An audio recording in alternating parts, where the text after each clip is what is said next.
Did you know you could use the skip button to fast forward through text you've already read? Yes, I did. I've been wanting to do that this entire time. Oh, welcome back to Doki Doki Literature Club. It's I believe it's your turn to do some poetry, unless you want to go back and forth again. Well, we could go back and forth, I suppose. All right. Well, let's see what we got going on here. We used incongruent already. How about let's do a cutesy thing. Let's do kitty. Okay, kitty's good. How about unrestrained? Unrestrained. I like that. Bubbles. After image. After image. Yes. Giggle. Exactly. All right. This one we'll go with, I guess, unstable. Let's have. I love how inconsistent a lot of these words are. Yeah, I wish there was something to connect them together. Again, I like the whole Mad Libs idea. I think that would really help. Waterfall. Waterfall. I don't know if we use most of these words, but I don't Well, care. our second poetry session was rapidly clicking. So. How about vanilla? Vanilla's good. Promise. Promise. That's good. Fluffy. Vertigo. Get some Jimmy Stewart up in here. It's like, oh yeah, Doki Doki literature. Oh yeah, that's great. Pink. We'll go with vitality.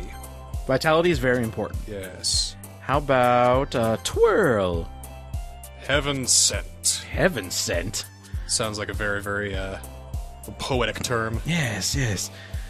Imagination. Contamination. Oh no. Let's see. How about sweet? A lot of bad ones here. Pain, hurt, massacre, crimson. They trying to tell you something? Let's just go with the parfait. Okay. Yeah. Parfait sounds good. That's good. And I think we got what I planned on getting. I think Natsuki gets this one today. All right. We're Go man. spread it evenly across all the girls then. Exactly. And the last one here again. Monica, where you been? Well, should I go ahead and...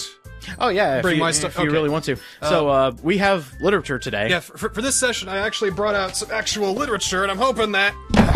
Jesus. I'm hoping that maybe I can share some excerpts with you. All right, first Holy one I have. God. First one I have here is the Kagero Diary, a good classic. It's got a great tanka poem in between the Kagero lady and her husband. So there's one. And in case you're wondering, these do have subtitles. So Next is the Tale of the Heike. It's actually a retelling of the war between the Genji and the Heike tribe. It's very, very historical. Now, the Heike lose because back then, when you tell a story, the losers are always the ones that get the glory because, hey, glory and defeat or whatever. So, there's another one. yes. Next one is Teach Us How to Outgrow Our Madness Oh my by God. Kenzaburo Oe.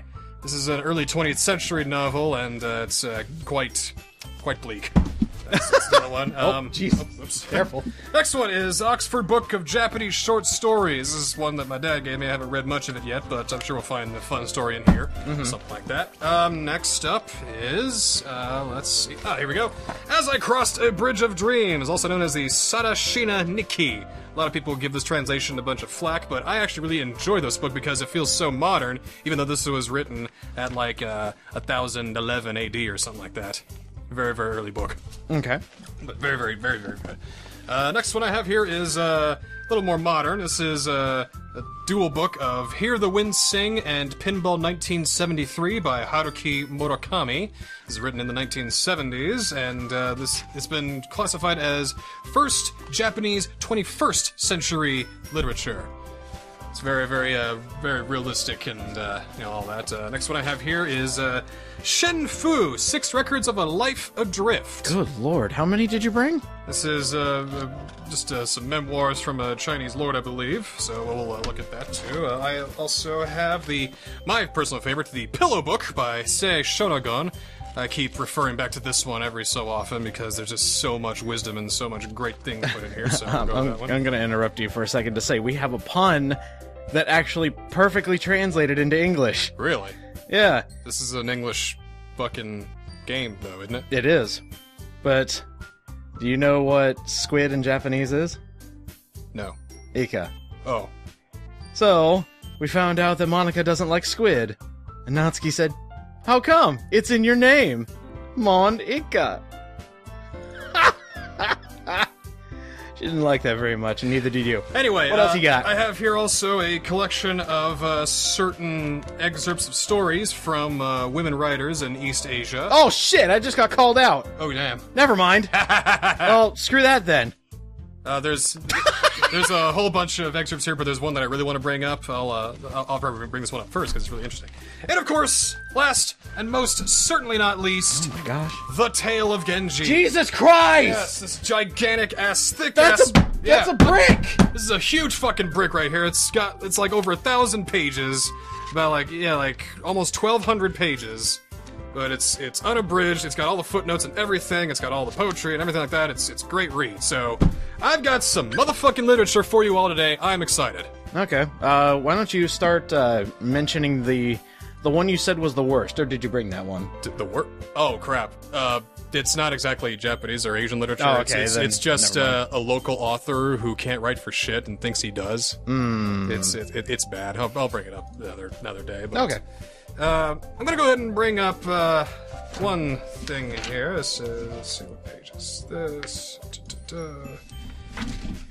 There we go. What you got? This is an anthology of Chinese literature, and this is the epilogue to Records of Metal and Stone by Li Qingjiao. The thing about Li Qingjiao, she was born in 1084 AD and died in 1151, so this is towards the end of her life when she's writing this epilogue. But the idea is that her and her husband loved to collect texts and books and all that stuff. You know, they would just, spend all their days in the household, quizzing each other between their tea, and they would laugh heartily and all that stuff. Mm-hmm. It's great. But he died. I forget if it's from like a war or from sickness, but he died somewhat prematurely. Mm-hmm. And because of the ongoing war that was going on at the time, they had to flee. Yeah. So on his deathbed, he tells Li Qingjiao, "For the love of God, all of our books, all of our texts, don't give them up." It's like carry the sacrificial vessels from the ancient temple yourself. Live or die with them. Don't give them up.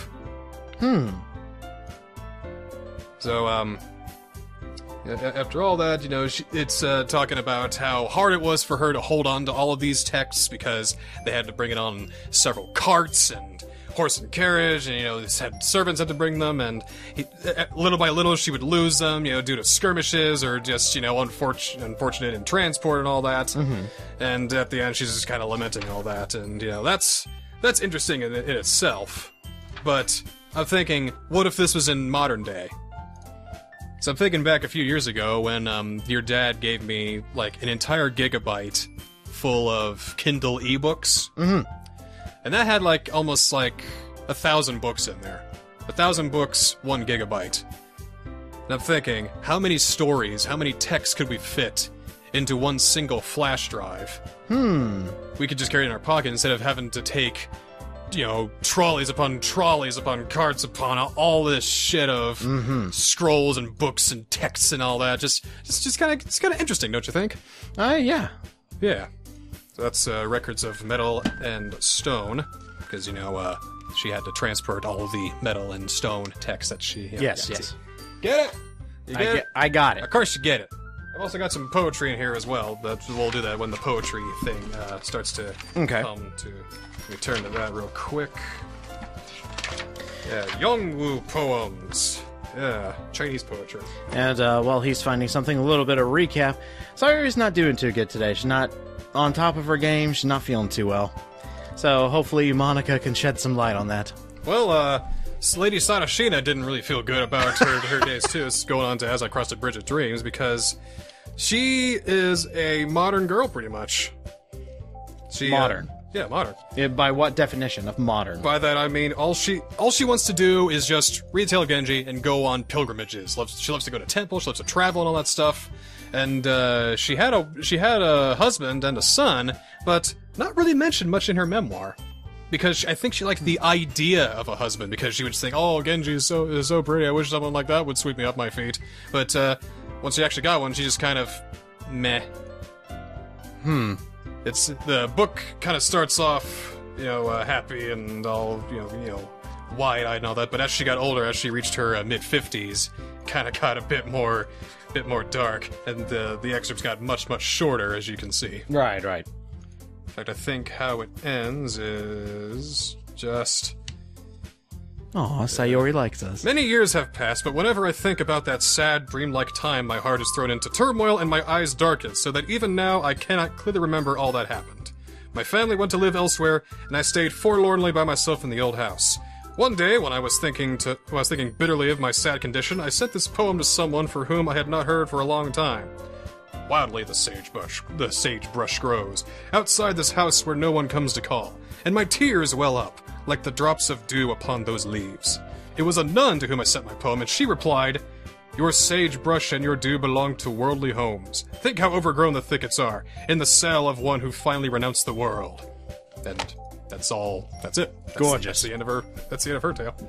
But another great tale if you want to know what life was like in 1000 AD in the Heian era, towards the beginning of the end of the Heian era, at least. Did you just read me an abridged story? I read you the end of a story. Oh, well, you spoiled the ending! But there's still a translation at the beginning, there's still notes, and there's still a whole story to just go read. Next you're gonna tell me Jesus Christ dies in the Bible. Actually, Don't tell me you brought that too. I did not bring that. Okay. So, recap while you were going on. Sayori secretly likes us, and Monica might know. So? We're getting to the drama. Drama. A little bit of drama, a little bit of, hey, I kinda, sorta, really like you, so can you please pay attention to me and not the other girls? Oh boy. Should we be here? I mean... I feel like this is gonna get bad. Well, I consider us the onlookers. People who are looking in through the windows. Right. Because we're already after Nobuo-kun, so we don't need these girls. Just look at them. Just go, oh, look what's going on in there! Wait, what if Monica learns about my crush on Nobuo-kun? No, well, Monica's pretty understanding. She's very down to earth. There's no way she can compete with that ass. I mean, my god. There's nothing I can do besides wait for Monica. I will. I can read some excerpts of, let's see, Maybe I wasn't too far off about being the onlookers. Let me crack open this short story thing here. Let's see. I glance around the room. Grove. Oh, okay. It wasn't some omnipotent force, it was Yuri staring at our back, daggers in her eyes. Yeah, I should have come more prepared. Yeah, you didn't, cliff note some of these? Some of them. You didn't find specific passages and put post-it notes in them? I could just sit and read one if we got enough time.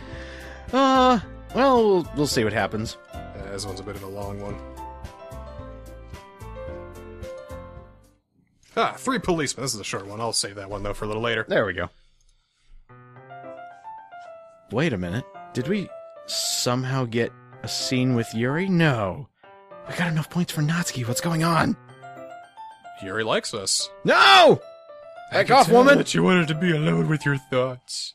Alone with my thoughts? I can read your mind, Twin Senpou. I can see into your soul. I know what you did last night. I do not approve. I think I was staring at... Okay, alright, I'm gonna start reading. Alrighty. 3 policemen! I started the best argument I have had for years in a bar with a man a good 20 years my junior. This is written by Yoshiyuki Junosuke. He was born in 1924 and died in 1994. Miki was with me at the time. An hour before we had been in another bar. The club was virtually filled with customers. Miki is small with a slight squint, but has long shoulder-length hair and a coquettish face which stand out in a crowd. We were sitting together with our backs to the wall. In front of us sat one of the girls from the bar. Miki gave me a wink, a signal that we should begin. I nodded. Then, brushing up Miki's long hair, I began, one by one, to undo the buttons running down the back of Miki's dress from neck to waist. I undid them all. Then, still sitting alongside Miki, I touched the collar of the dress with my hand. The garment immediately slipped down over Miki's bare shoulders and fell forward. Unrestrained by any bra, the curves of Miki's breasts were revealed for all to see. They were quite large with beautiful pale pink nipples. What? Hey! The girl in front of us just gasped and sat there looking as flustered as if she'd been laid bare herself. Soon the customers realized what had happened, and for a moment a hush fell over the room. Miki took a deep breath and arched forward, giving a seductive smile. The manager, in black evening dress, came rushing over. "If you don't mind, this is no joking matter." "Why not?" "What do you mean, why not? We can't have young ladies suddenly doing this sort of thing." "Young ladies?" So saying, I stroked Miki's breast, at which Miki wriggled and gave a squeal of delight. What the hell? "Come now, we can't stand for this," said the manager. "Can't stand for it, eh? Oh, well, I suppose not." I pulled up Miki's dress again and slowly did up the buttons. A rustle of talk ran through the bar and sighs could be heard from some of the customers. "Nice breast, don't you think?" Yes, but... The girl in front of us looked as if she was trying to fathom the meaning of our extraordinary behavior. I said, "I suppose you'd disapprove, would you, if a man with breasts like a woman exposed his chest like that?" And Miki chimed in, "What a thing to say! Don't make things so complicated. I'm a woman, all right." As soon as Miki spoke, As soon as Miki spoke, the game was up. It was a typical gay boy voice. Once again, the girl looked surprised. Later, no doubt the truth would have spread through the bar. Miki stood up and urged me on. "Let's go to another place." Miki was something of a drinking mate of mine, and it had become a kind of ritual for him to expose his breasts at every place he went to. We were just about to go downstairs into a little basement bar when Miki said with obvious dissatisfaction, "Oh, we going in here?" The bar was tiny, just like the mama-san and a bartender. We were well known there, so Miki's little show would just be for the customers, and there were precious few of them anyhow. "You've had quite enough, haven't you? I'm tired tonight. Let's just have a quiet drink." When I opened the door, there, right in front of me, was this young friend of mine. He was with two other fellows of the same age, whom I knew vaguely by sight. We got into a discussion with these young men. When your mind is fuddled with drink, you can't think clearly. The point of the argument wanders all over the place, and it takes you ages to make any headway at all. You suddenly realize that an hour has gone past, but the discussion is still revolving around more or less the same point. It's ridiculous. It was ridiculous, too, how we got into an argument over whether or not you could bend a spoon with psychic powers. When I said it was only a trick, the other three combined, to attack me, saying that my views were a clear indication of senility. It transpired that my young friend had recently got himself sandwiched in an entanglement between two girls. Apparently, when he was in cups, he would sometimes break down and cry about it. I was surprised to hear that. Worry about women is a concomitant part of all men's lives. That's a strange word. Lots of men are crying inside, but they don't let things rest there. They go out and try to deal with the problem. It vexed me to have this fellow, who was obviously still just a child, accuse me of being senile. There are human powers which haven't been developed yet. I'm not denying that, but that's not what happens with the spoon. You can't use willpower to make a clock turn backwards, can you? But the spoon actually does bend, doesn't it? That's because force is applied somewhere. I demonstrated by bending 2 or 3 of the bar's spoons. That's what I meant by senility. Life is richer if you believe they bend through supernatural force. If you think life can be made richer by spoons bending, you're pretty pathetic. Beside me, Miki yawned. I tried to change the track of the conversation. I'm glad we've only been talking about spoons. If we'd been talking about something else, things might have been a lot worse. Do you want to go back to the war years and put us all in uniform? But the others weren't going to fall for that. Suddenly Miki said, "I adore uniforms." "Why? They turn me on." "That's not what I mean. Would you like having to wear one yourself?" "I'd hate that." "But why do uniforms turn you on anyway?" "They look so impressive." "What about police uniforms? Do they look impressive? And sailors' uniforms? They're pretty miserable." "But they still turn me on." I thought he must sense the group behind the uniform. The sweaty masculinity of a group composed entirely of men. Miki was drunk, too. There would have been no point in explaining this idea to him. Anyway, no matter what we talked about, nothing fitted properly into place and the argument followed no logical course. Only the time flowed along unimpeded.